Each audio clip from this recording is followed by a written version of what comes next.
If I wanted to get rich by 35, here's exactly what I would do. No fluff, no BS, step by step. And who am I to tell you this? Well, I have an 8-figure net worth at 34 years old, and I started with $40,000 of debt. Okay, the very first thing that I would do, and this is gonna sound a little unhinged, but I would stop budgeting. You need to understand that rich people don't budget. Do you wanna know why? Because budgets are restriction. They're telling you what you don't have. They're making you feel like you'll never have enough. And do you know what that leads to? That leads to something called scarcity, my friends. And they did a study on the scarcity mindset, and it has the same effects on your brain as alcoholism and not sleeping for an entire evening. When you are operating from a scarcity mindset, your brain gets bogged down. It's like a computer running with 40,000 tabs open. You don't make good decisions. And when you're in this mindset, you end up being so worried about the here and now that you make horrible decisions that negatively impact your life in the future. So instead of telling yourself what you can't have, what I want you to do is create a money system. Instead of waiting until the end of the month to see if you have anything left over for saving, you're going to make sure that every dollar has a job, and you are going to automate everything. You're not just going to have some random schmandom savings account. We're going to have high yield savings accounts for our short-term goals. Those are going to be named for each one of your goals too. You're not just going to have one bucket. We're going to have sub buckets.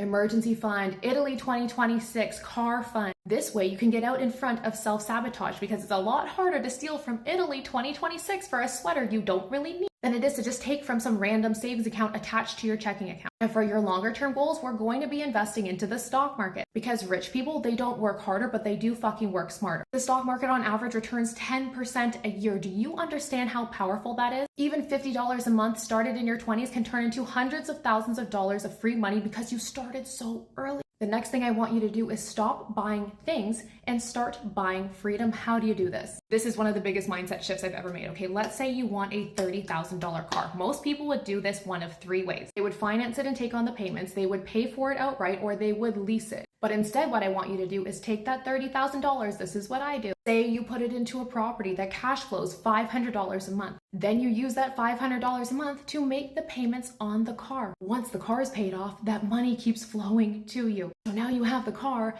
and the money. This is how I've been able to continue enjoying my lifestyle while still building my wealth and freedom. Next, no more than 4 to 6 weeks worth of expenses in your checking account. If your money's not growing, it's wasting away. When something becomes challenging and you want to tell yourself, I can't afford it, I don't have enough money. Instead, you're going to say, how can I? Because there's always a way, you just haven't figured it out yet. Stop shrinking yourself because you got to know, and instead figure out a way how. You need to start treating your money like little worker. Every dollar I make, a tiny employee who can make me more money, but only if I know what to do with it. When I started thinking like this with money, everything changed. If you're ready to keep learning and you want to change your life, you want to build wealth, I have something free for you. Go and check my link in bio, or you can apply to work with me as your 7-figure mentor. Let's freaking go.